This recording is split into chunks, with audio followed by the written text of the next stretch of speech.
Buenas tardes, esta va a ser la grabación de la última tutoría de Historia de la Cultura, eh, de Historia Latinoamericana, del curso de Historia Latinoamericana. Como ustedes pueden ver, ya nosotros estamos pues, finalizando, ¿verdad? Este proceso. Ya los trabajos número uno y número dos, que fueron respectivamente el primer foro y el texto paralelo, que se encuentran acá, ya esos están calificados en la plataforma y están calificados también en el entorno general de notas. Entonces, les pido que por favor revisen, ¿verdad? Este entorno para verificar que todo se encuentre en orden y bien. Eh, en este momento nosotros estamos desarrollando el módulo número 5, ¿verdad? Entonces, aquí viene lo que son las instrucciones para el foro. Ok, vean que el foro comienza el 6 y termina el 26 de noviembre.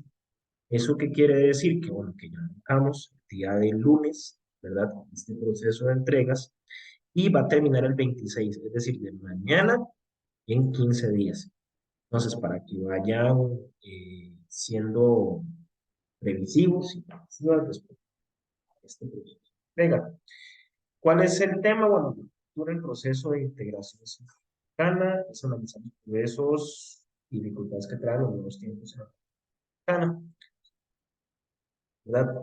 Eh, el tema propiamente, bueno, dice que y me voy a entrar un dividente, ¿cuáles?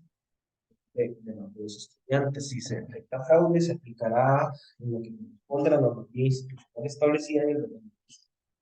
Valoroso proyecto con letra Arial 12, espacio, y respetando los márgenes de 2,5 de cada lado, formato PDF y respetando el formato de APA. Entonces, para que ustedes lo tomen en consideración a la hora de elaborar el trabajo, vamos a ver el documento en la- a ver si están viendo lo que yo estoy viendo. No. Mire, mm,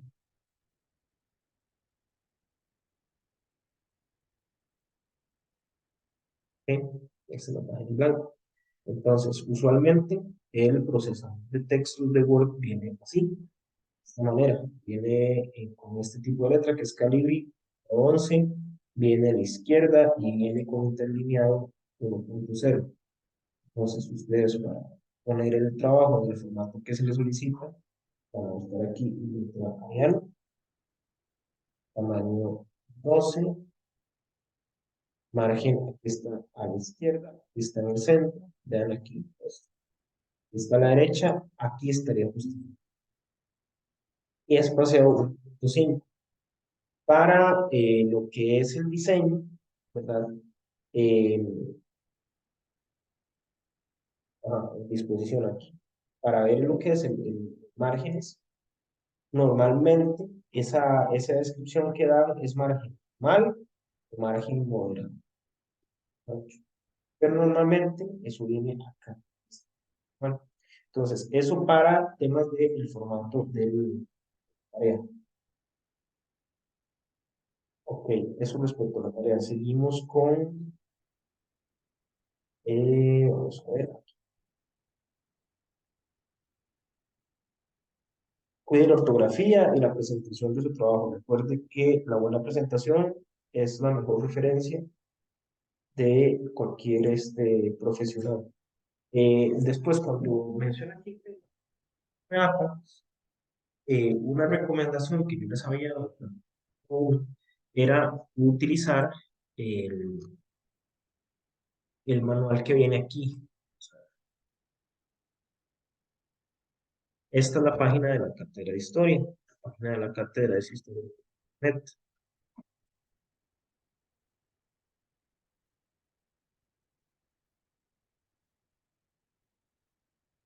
¿Ok?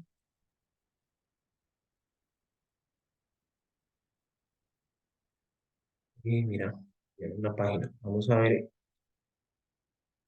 están los...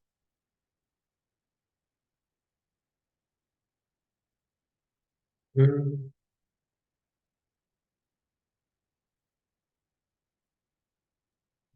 no sé, o por la página de la cartera, pero eso es, sí es el-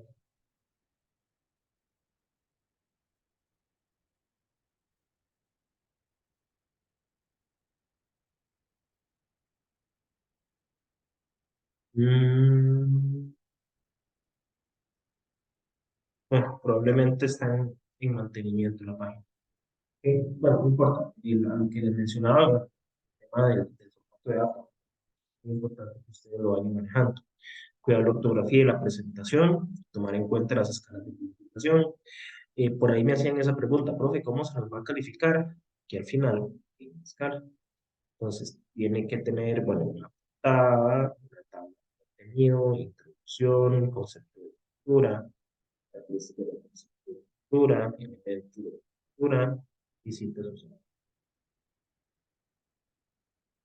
Después, otro de los aspectos que menciona es cumpla, cumpla estrictamente con las instrucciones, de igual forma que la fecha. Evite contratiempos. Recuerde que no se recibe el trabajo. Esto también es muy importante recordarlo otra vez aquí en la plataforma. Y nosotros elaboramos o tenemos esto de acuerdo a la plataforma, ¿verdad? Entonces, el tema es que esto, ¿verdad? Nosotros nos manda, dice, bueno, cuánta gente lo presentó, este, aquí nos dice, por final, revisar entregas. Fotografía, ven, aquí dice ver todos los envíos. Entonces, a nosotros, para hacer los trabajos que fueron entregados en forma, si en algún momento la persona envía el trabajo y ya el reloj de la plataforma pasó el tiempo que decía que tenía que pasar, y lamentablemente no lo. Entonces, si el trabajo está para el 26 de noviembre, de si pudiera entregarlo el 24, mejor. Si tienen ese fin de semana para descansar, entonces traten de enviarlo antes. Igual, si ustedes tienen alguna consulta, alguna duda general, lo que sea, siempre háganos la consulta. Aquí, pues, por el foro de dudas, lo estamos respondiendo o por los comentarios. Por donde no les recomiendo que toquen. ¿Por qué? Porque a nosotros nos llegan muchos correos de la universidad. Digamos, nos llegan correos de, no sé, de salud, nos llegan correos de instituto de una cosa, del centro universitario de tal otro lado. Ahora aquí elecciones, nos mandan correos también del tema de las elecciones, del candidato este, del candidato otro. O sea, son una gran cantidad de correos electrónicos que llegan todos los días. Entonces, a nosotros de pronto se nos puede escapar eso, ¿verdad? Dentro de tanta cantidad de correos, a nosotros se nos puede escapar alguno de los correos de ustedes, ¿verdad? Entonces, la plataforma siempre va a ser, es y va a ser el medio de comunicación oficial de la cátedra de historia, va a ser el medio de comunicación oficial con el profesor. ¿Ok? Entonces, si ustedes tienen alguna consulta, si es una cuestión general, pueden utilizar el recurso de WhatsApp, ¿verdad? Para consultas así muy puntuales. Si no, está el foro de dudas, ustedes le dan abrir un tema de debate. O si no, está el correo interno, ¿verdad? Yo he estado contestando algunos correos de personas que me han enviado, ¿verdad? Ya estos están respondidos. Entonces, tienen esas tres opciones para lo que son las consultas. Después, para elaborar el proyecto, bueno, tiene que tener una portada que incluya datos como el nombre de la universidad, la escuela, el nombre de la materia, título del documento, nombre del estudiante, centro universitario, fecha de elaborarla siguiendo este formato. Después tiene que tener una tabla de contenido. Eso es como un índice general, digamos, de trabajo. Después una introducción. Dice que en la introducción debe explicar los propósitos del trabajo. Asimismo, justificar la importancia de estudiar el tema como elemento básico de la realidad internacional de la educación. Bueno, también puede indicar de forma breve las partes en que se divide el trabajo, los aspectos relevantes de cada parte. Esta sección no debe exceder las 2 páginas de extensión, mínimo una con 3 párrafos de 5 renglones cada uno. Ok, vean que está siendo muy específico. Ahora, ¿cuándo hago la introducción de mi trabajo? Cuando el trabajo está hecho. Lo primero que ustedes hacen ante un trabajo de investigación es leer. Después de leer, ustedes comienzan a darle forma a eso que están leyendo, a hacer un esquema de ideas, un resumen general. ¿Ok? ¿Cómo se hace ese esquema de ideas? Yo ahorita les voy a dar un ejemplo. Por ejemplo, dice primera parte, marco teórico, 50 puntos. Explique de forma clara lo siguiente: concepto de cultura, 4 características del concepto de cultura, 4 elementos de la cultura. Argumenta sus ideas con 5 citas, perdón. Después, el proceso de integración. Busquen el documento denominado la política cultural de integración. Primero, principios rectores de la política cultural, transversales, objetivos, ámbitos de intervención. Argumenta las ideas con al menos 5 citas. Entonces, por ejemplo, yo puedo agarrar e irme aquí. Entonces, puedo agarrar, por ejemplo, ¿verdad?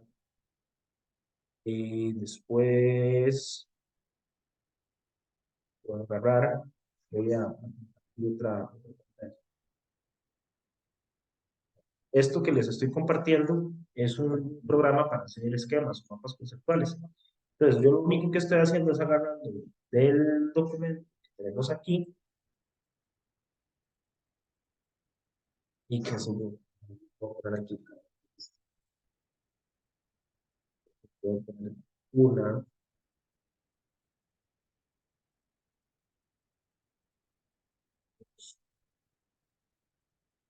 3 características. Explico. Al ustedes elaborar un esquema de ideas antes de hacer una redacción, eso les permite establecer una jerarquía en las ideas y eso facilita la elaboración de un ensayo. ¿Por qué? Porque, por ejemplo, me ha pasado que he tenido que calificar trabajos donde hay párrafos de 2 líneas. El párrafo de 2 líneas no existe. ¿Qué? Porque 2 líneas es una idea que quedó ahí botada. Ah, es un párrafo de 2 líneas. La idea no se desarrolló, no se explicó. Y un párrafo de 2 páginas tampoco existe. ¿Por qué? Porque la idea de un párrafo es que abarque una idea central con sus ideas secundarias. Eso es lo que viene en un párrafo. Entonces,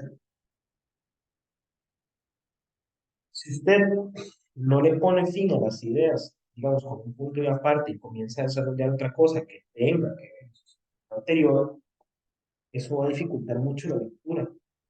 Entonces, mi recomendación es, tomando en consideración los elementos que se solicitan en el trabajo, eh, comience elaborando así, ideas, estructura, o dice acá los siguientes puntos: puntos rectores de la política cultural, ejes transversales, objetivos, ¿ok? El punto E no lo desarrolla, es simplemente que usted tiene que argumentar con citas bibliográficas cada apartado. Y posteriormente son las conclusiones, abundantemente fundamentadas y claras sobre los aprendizajes obtenidos. Me pareció muy interesante, estuvo muy bonito, mínimo de una página con al menos 3 páginas. La cuarta parte son los demás. Entonces, usted, para hacer la introducción de su trabajo, tiene que haber hecho la primera y la segunda. ¿Ok? Sí o sí. Después, usted hace las conclusiones también, lo que trabajó y las referencias. ¿Cuáles son las características de una buena redacción?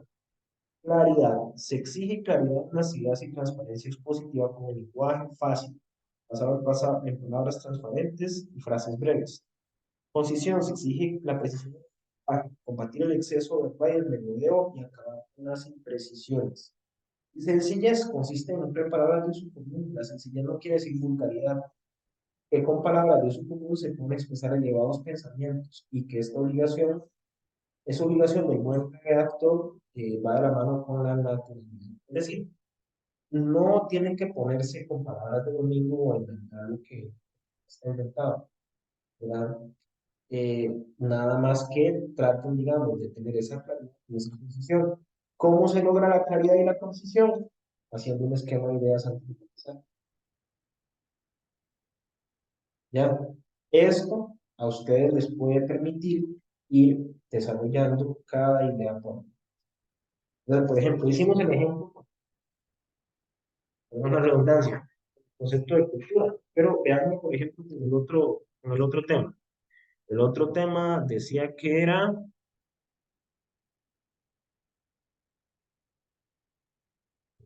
integración centroamericana y política cultural.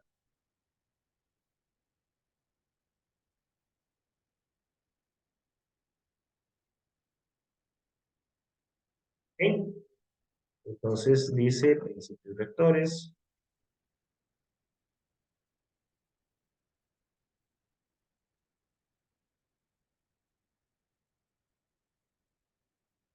vectores.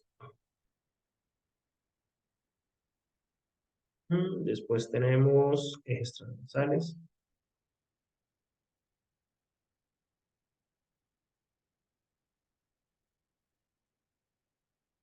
Objetivos, objetivos y ámbitos de intervención.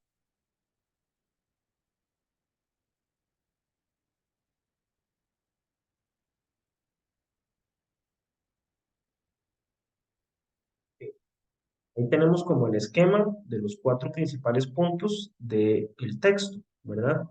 Entonces de aquí nosotros podemos sacar todavía más ideas. Abramos el documento. Dice política cultural de integración centroamericana, marco jurídico,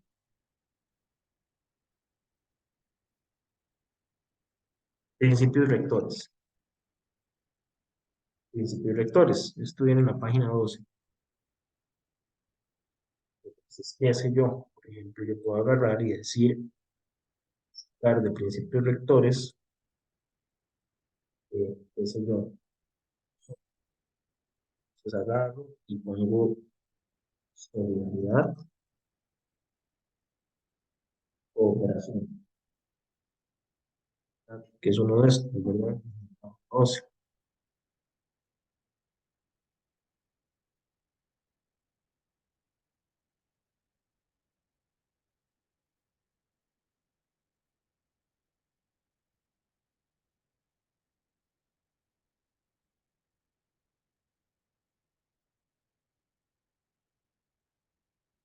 Mm,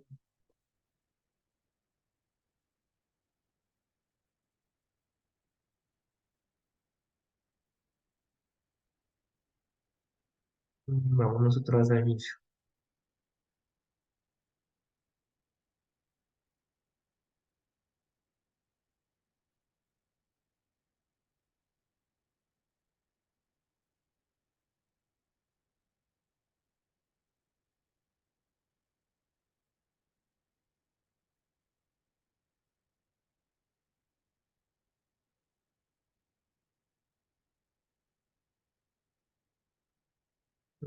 Es que es la página B.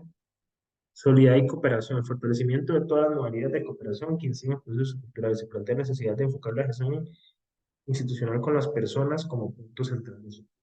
Entonces, yo por ahí puedo desarrollar esto, centrado en las personas. Una cosa así. ¿Ok? A lo que voy es, descompongan todo lo que lean, todo lo que lean de este documento, lo que lean del folleto, lo que lean de otras fuentes y háganlo en un esquema. Esto les va a dar a ustedes la claridad para poder ir desarrollando el trabajo bien, ¿verdad? Como que se les está solicitando. Después tenemos referencias bibliográficas, ¿verdad? Y aquí tenemos, ¿verdad? Eso es respecto al trabajo de investigación, ¿ok? Para que lo vayan desarrollando, para que no les agarre tarde, ¿verdad? Ya que, como les digo, nos quedan un poquitico más de 15 días. Pero si ustedes pudieran terminarlo, de ahí, ojalá, como les digo, La fecha máxima es el 26. Si pudieran terminarlo antes, el 25, 4, pues ya salen de eso y ya nos estamos comiendo los tamalitos de diciembre desde antes. Bien, entonces, el día de hoy vamos a retomar algunos aspectos del capítulo número 4, ¿verdad? Habíamos hablado un poco acerca del periodo anterior, ¿verdad? De todo lo que fue la formación de los estados. Y ahora vamos a ver de la crisis de los estados nacionales a la Segunda Guerra Mundial. ¿Okay?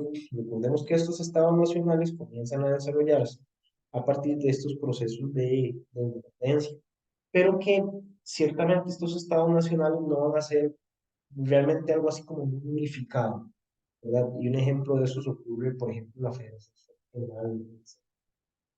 ¿Okay? Entonces, vamos a irnos por aquí, nada más les pido un momentito y retornamos, ¿verdad? Cualquier cosa, estamos en el punto número 4 que dice de la crisis de los estados nacionales a la Segunda Guerra Mundial. Para que no. Sí. Vamos a ubicar entonces en el capítulo número 4, ¿verdad? Dice de la crisis de los estados nacionales a la Segunda Guerra Mundial. ¿Ok? Vamos a retomar aquí, vamos a comenzar. Ok, todo esto que ya vimos son antecedentes, ¿verdad? Esto estuvo analizado en la clase anterior de la independencia, ¿verdad? Todo lo que fue la caída del imperio español en América y sobre todo un elemento muy importante, que es el tema de la ilustración, ¿verdad? La ilustración como un elemento eh, fundamental para el desarrollo de gobiernos republicanos, ¿verdad? Y, por supuesto, la revolución. ¿Ok?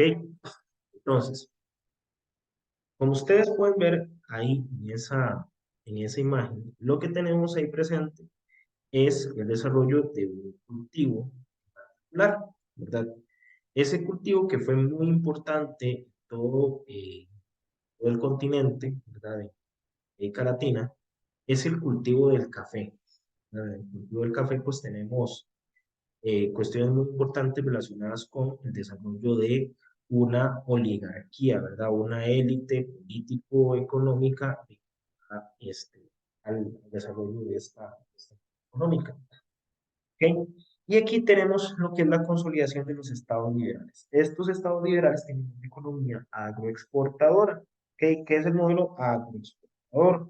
Leo textualmente del libro. Dice que es un sistema que se basa en la producción y comercialización de bienes agrícolas o materias primas para su colocación en mercados extranjeros. De este modo, para el caso de países latinoamericanos y centroamericanos, se dedicaron grandes extensiones de tierra para el desarrollo de tales actividades. A pesar de que el sistema genera la creación de trabajo y llegada de divisas, conlleva una enorme dependencia de las fluctuaciones de mercados y precios internacionales. Además, se tiende a concentrar los recursos y las tierras en favor del desarrollo hacia afuera, lo que pone en riesgo el abastecimiento del consumo interno, incluso los productos de primera necesidad. Es decir, es un modelo que se desarrolla hacia afuera. Ese desarrollo hacia afuera lo que implica es que se produce en función de las necesidades del comprador, de que se le pueda vender. ¿Quién es el comprador? Principalmente el mercado europeo y el mercado estadounidense. Ahí otro problema importante van a ser las fluctuaciones, lo que mencionaba el texto antes.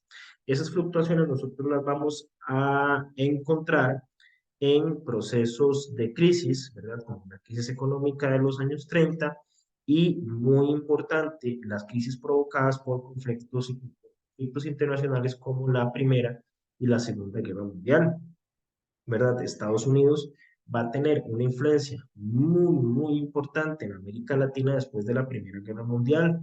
¿Por qué? Porque los otros grandes mercados que tenía el continente, que tenía Costa Rica, caso particular, que eran el mercado alemán y el mercado inglés, después de la guerra quedaron devastados, ¿verdad?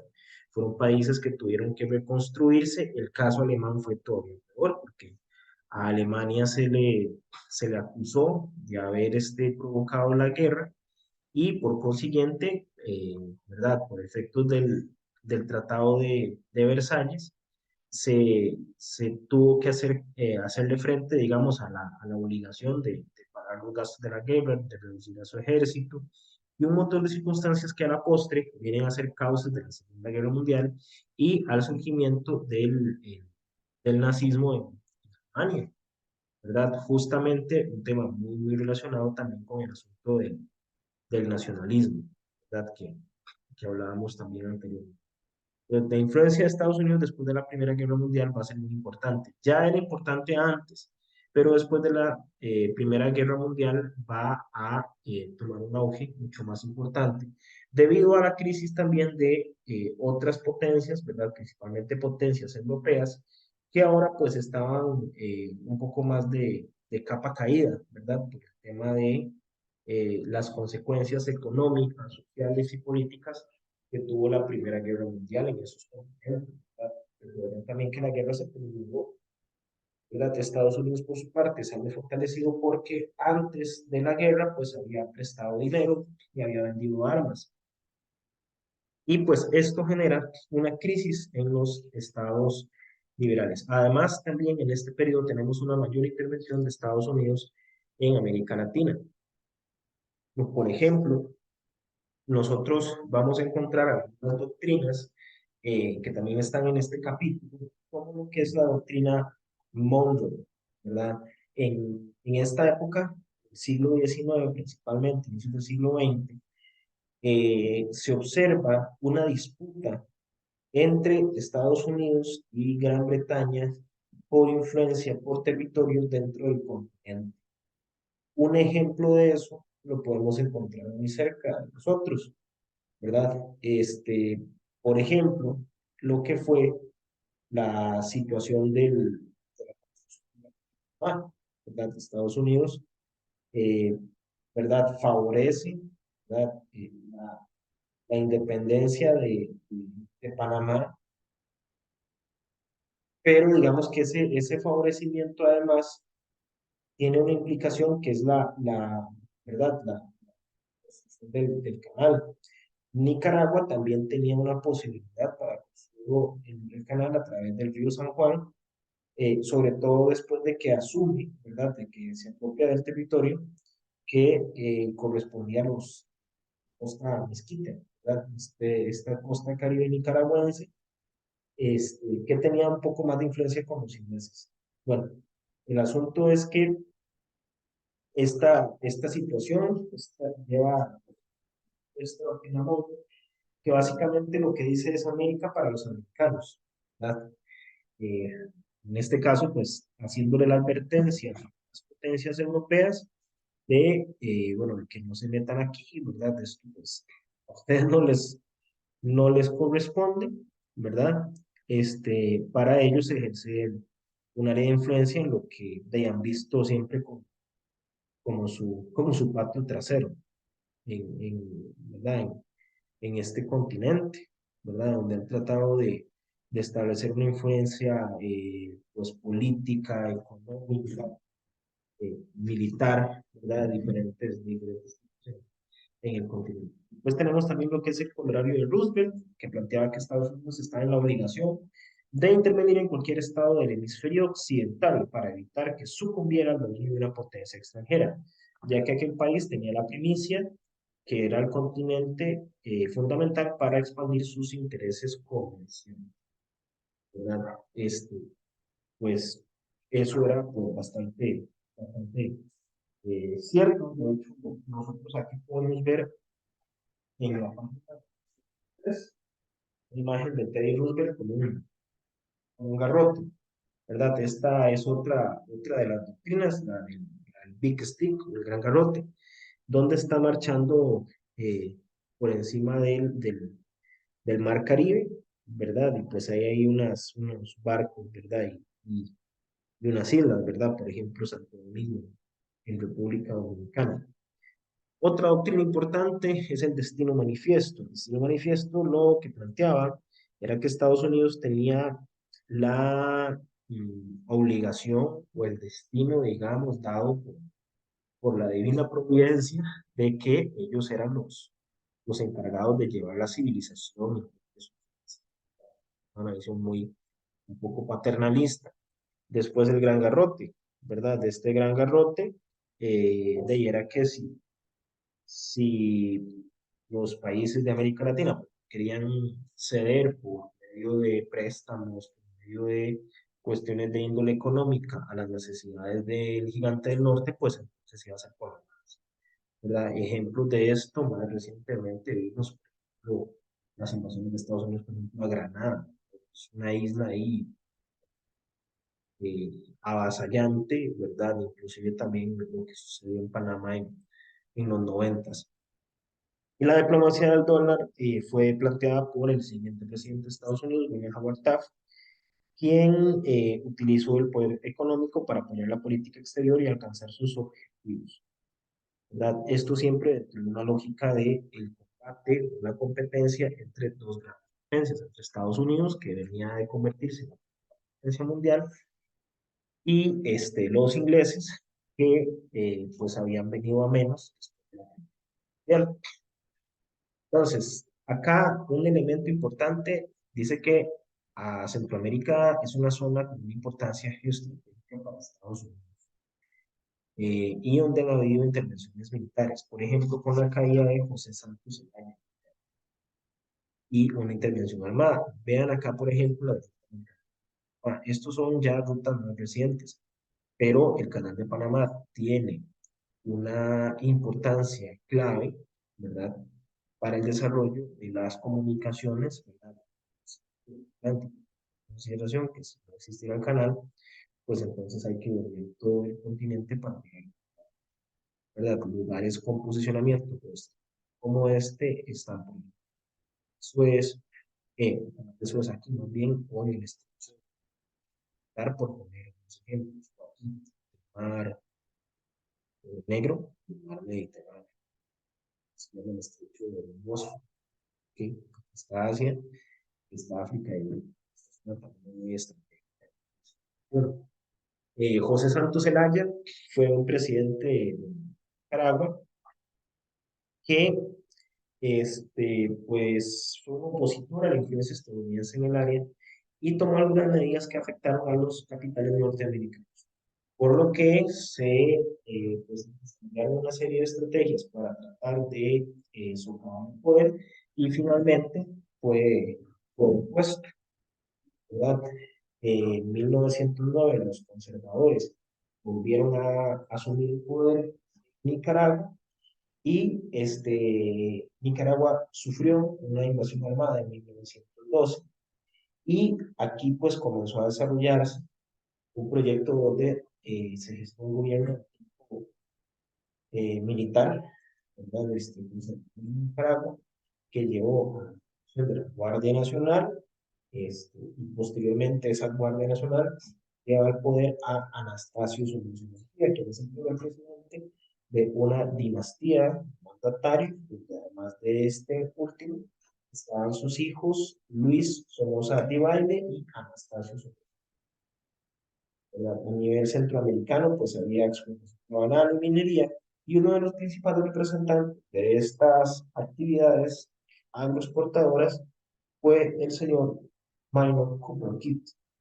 Minor Kidd fue un empresario neoyorquino, llegó a Costa Rica para la construcción del ferrocarril y por medio de la venta de la compra de las por acciones, logró hacerse con un monopolio que abarcaba diferentes actividades productivas.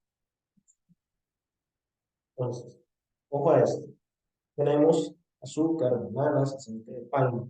Vemos que estos negocios, inclusive estaciones de radio, estaban en Costa Rica, Panamá, República Dominicana, Jamaica, Cuba, Bahamas, México, Guatemala, El Salvador, es decir, toda la cuenca del Caribe, toda esa cuenca del Caribe eran repúblicas bananeras, eran territorios dominados por eh, la United Fruit Company y que pues tenían grandes implicaciones sociales y económicas en los territorios donde se asentaban, ¿verdad? Ahí se desarrolló una economía de enclave, ¿verdad? Un enclave bananero donde este, vamos a tener que a las personas, por ejemplo, no se les paga en efectivo, sino con vales, claro, así es como etiquetas. Eso de hecho está en el libro de vales. En este modelo clave, paralelo, las personas tenían que adquirir sus bienes, ¿verdad? O inclusive sus herramientas para trabajar por medio de estos bares. Y estos establecimientos, que se llamaban comisariatos, eran del mismo dueño de la banda. Era un negocio bastante lucrativo, un negocio Ahora, dentro de lo que es, dentro de lo que es el desarrollo de los estados liberales, un elemento importante, ¿verdad? Pues es lo que es la privatización de la tierra, ¿verdad? Se busca expandirse a diferentes territorios y eso conlleva a que las personas que han vivido desde antes de la llegada de los españoles, pues comiencen a ver afectadas sus tierras para el desarrollo de actividades, ¿verdad? Esto pues también lo hemos descrito con algunos territorios que pertenecían o que habían sido ancestralmente de poblaciones indígenas y que fueron despojados por el desarrollo económico y de una actividad de monocultivo. También este desarrollo del Estado liberal implica una proletarización. ¿Y por qué? Porque como ya las tierras se están privatizando y yo no tengo capital para acceder a esa tierra que antes trabajaba, pues entonces esto va a generar que yo me quedo sin trabajo y yo voy a tener que ver un trabajo porque yo tengo hijos, yo tengo que alimentar y eventualmente esto nos puede llevar a el desarrollo de la proletarización. ¿Qué es un proletario? Es una persona que es un asalariado, solamente cuenta con su fuerza de trabajo, nada más. Entonces, ante esta circunstancia, de ahí una persona en esa condición, si no, si no tiene este, pues las capacidades, ¿verdad? O no tiene también las posibilidades de desarrollar algún tipo ¿verdad? De producir, pues entonces van a tener que venderle su fuerza de trabajo a alguien más, ¿verdad? Y en esta dinámica, si hay más oferentes de trabajo que puestos de trabajo, entonces esa persona oferente puede utilizar esa ventaja a su favor, ¿verdad? Entonces, de yo, no sé, yo necesito para trabajar 1.000 colones la hora, y me dicen, no, yo le pago a 200 colones, pero no me alcanza, de buena suerte. Otro elemento del Estado liberal es el desarrollo de reformas educativas y reformas anticlericales. Por ejemplo, entre las reformas educativas, ahí estamos viendo el edificio del Liceo de Costa Rica, ¿verdad? Este se encuentra ahí en Plaza que de hecho por ahí pasa la línea de tren todavía, no sé si la detallan aquí en la imagen. Estas reformas educativas pues buscan unificar, ¿verdad? Parte del pensamiento, ¿verdad? Un poco homogeneizar, ¿verdad? Establecer una cultura nacional, y esto eventualmente también va a generar consecuencias en grupos culturales, ¿verdad? Diversos, que no están y que tratan de hacer asimilados, perdón, por el público. Además, tenemos un poder ejecutivo centralizado en comerciantes y capitaleros, un poder legislativo más débil y un voto censitario y calificado. ¿Qué es censitario y calificado? Usted hoy en día vota por el presidente y sus vicepresidentes. Y vota por un partido político que va a determinar este, que va a determinar los diputados, pero eso, digamos, viene preestablecido, ¿ok? Es un voto cerrado, ¿verdad? En aquel momento, el voto censitario y calificado lo que hacía era que se hacía un censo para establecer cuántas personas tenían cierta cantidad de capital, cierta cantidad o cierto tipo de educación, y las personas que cumplieran con esas posibilidades podían votar directamente por el presidente, pero quienes no podían ser electores porque no tenían ni dinero ni educación, votaban por los que sí podían votar, que era una elección en dos niveles. Entonces, pues la misma élite económica y política se eligió, ¿verdad? Y estamos hablando de hombres, ¿verdad? Las mujeres no tenían esa capacidad, no tenían esa capacidad, no, perdón, no tenían ese derecho, ¿ok? Hasta el año de 1949. Dice un ejemplo aquí, dice que los liberales fueron incapaces de dar un lugar como si fuesen las personas de élite. O al contrario, su ideología del progreso les hacía ver en ellos el principal obstáculo del desarrollo. Los liberales tenían una postura racista frente al indígena.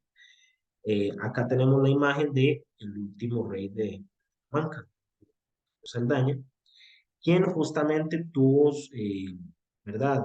Su falleció en inicios del siglo XX y que tuvo un papel en el tema de la situación de resistencia, ¿verdad? En contra de lo que fue la United Fruit Company, ¿verdad? De hecho,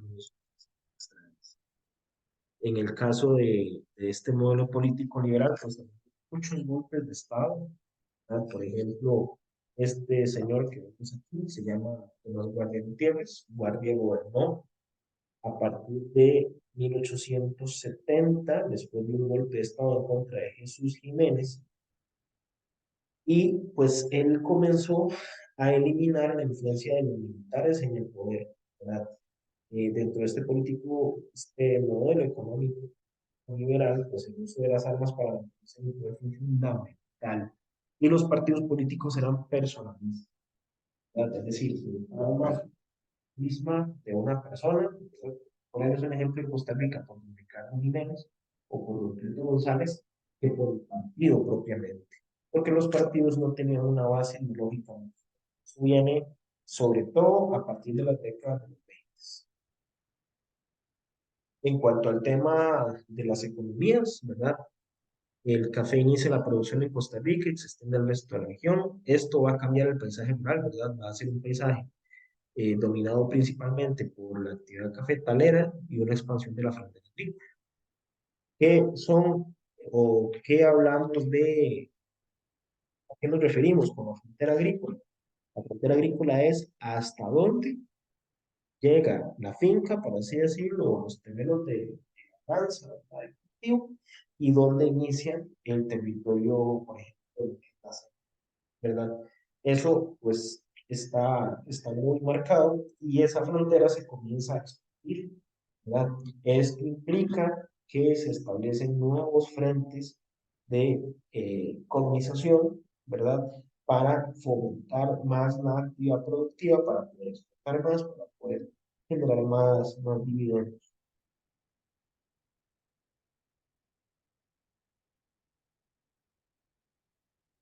Y eso también relacionado con el tema financiero, ¿verdad? La fundación de los bancos en Centroamérica, ¿no? Por ejemplo, el Banco Anglo Costarricense, que ya no existe, el Banco Nacional de Emisión y Escudo en Guatemala, el Banco Internacional de Guatemala, el Banco de Costa Rica, que es el Banco de Costa Rica, el Banco Colombia en 1878, y así hasta llegar, por ejemplo, a el Banco Industrial del Salvador en 1895.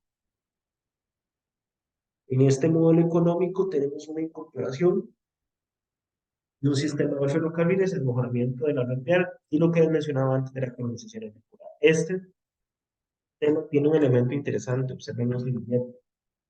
Eso es un billete de 5 colones. En ese billete se le presentan algunas actividades productivas en Costa Rica, pero el billete está mal. ¿Por qué? Porque aquí tenemos un cafetal, puerto, ¿verdad? Entonces es muy difícil, ¿verdad? Que un cafetal pueda crecer en la playa.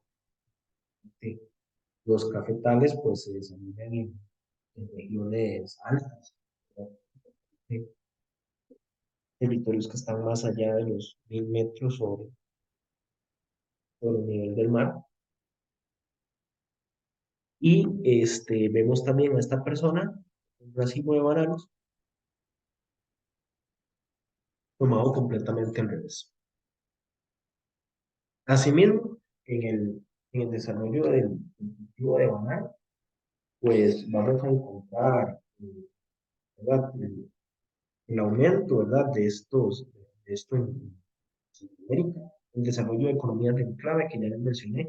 Los enclaves eran bastante grandes en Costa Rica, por ejemplo, ¿no? Aquí se dedicaron pues, acres, en una gran cantidad del territorio. Era, este, era un enclave bananero, ¿verdad? Y también el desarrollo de los comisariatos. Además del café y el banano, vamos a tener lo que son otras actividades económicas. Por ejemplo, tenemos lo que es la minería. Esta es la mina que se encuentra en Avangares. Esta mina era de Mining Kit. También tenemos la explotación forestal con caoba y cedro y pues una actividad minera importante en Costa Rica, en esa región, mucho más en Nicaragua. Último elemento, los patrones culturales del territorio, tenemos el desarrollo y construcción de edificios públicos, muchos de esos con un estilo arquitectónico que se llama neoclásico, que es el que vemos aquí, o en el Liceo de Costa Rica, en otras edificaciones que tienen este triángulo y este el Teatro Nacional, y el desarrollo de obras literarias muy importantes, por ejemplo, Guatemala y Rubén Darío. ¿Verdad? Darío, de hecho, esta situación de la problemática con Roosevelt, ¿verdad? Toda esta cuestión de la americana, eh, Darío tiene un poema que se llama Roosevelt, ¿no? Esto es un fragmento, dice, primitivo y moderno, sencillo y complicado, con algo de Washington y un cuarto de himno. Eres los Estados Unidos, eres el futuro. América ingenua que tiene sangre indígena, que aún es a Jesucristo y honra las. Vean que él reivindica eso, o España. Esa América que tiene huracanes y vive en amor. Hombre de ojos sajones y de alma bárbara. Vive y sueña y ama y vibra y es la hija del sol.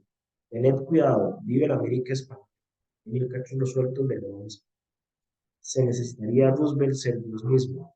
No te casa para tenernos en vuestras ferias galas. Y contáis con todo, pues falta una cosa. Otro elemento de los partidos principales es el tema de las escritoras, las mujeres, ¿verdad? Aquí en Costa Rica. María Isabel Carvajal y Yolanda Orejuno, ¿verdad?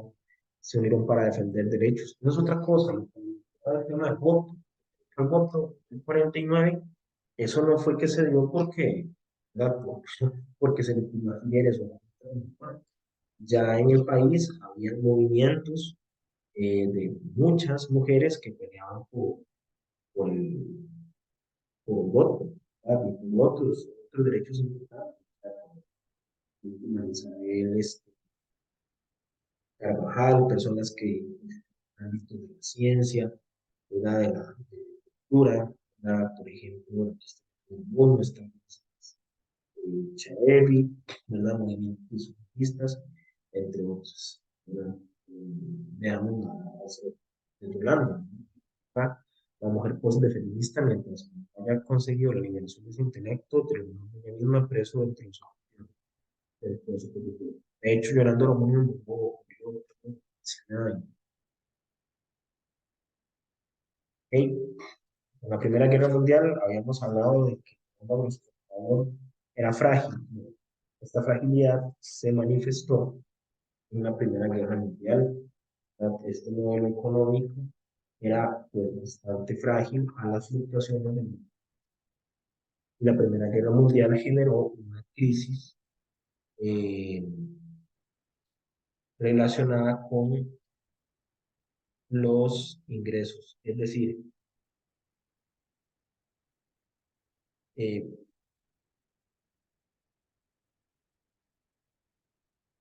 vamos a ver eh, menor cantidad de ingresos fiscales por concepto de importaciones y por concepto de exportaciones. Al exportarse menos e importarse menos por la guerra, ¿verdad? Porque, por ejemplo, esas exportaciones de banano, entonces eso genera una crisis fiscal. Y ahí hay que revisar.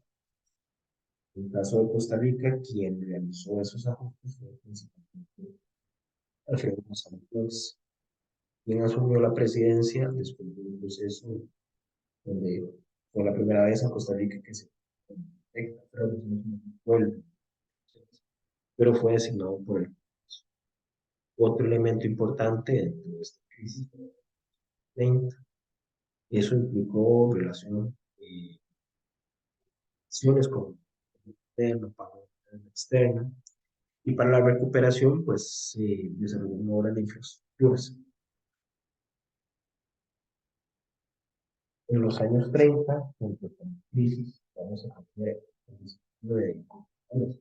En Costa Rica, por ejemplo, es derrocado, asume el poder su exministro de Hacienda y Guerra, eh, de Guerra y Marina, perdón, Federico Tinoco, que junto con su hermano José Martín desarrollan un gobierno dictatorial en Costa Rica.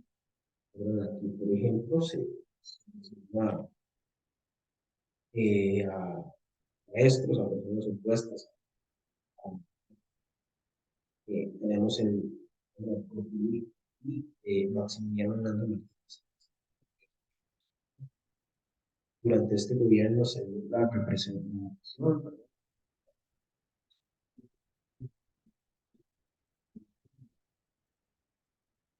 Tiburcio Carías al mismo Universidad. Ya en el panorama de la Segunda Guerra Mundial, vamos a ver las militares norteamericanas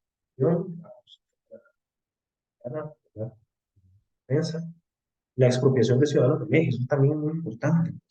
Por ejemplo, la Costa Rica le declaró a Alemania nazi, Estados Unidos, y aquí muchas personas fueron expropiadas de sus territorios, de sus bienes.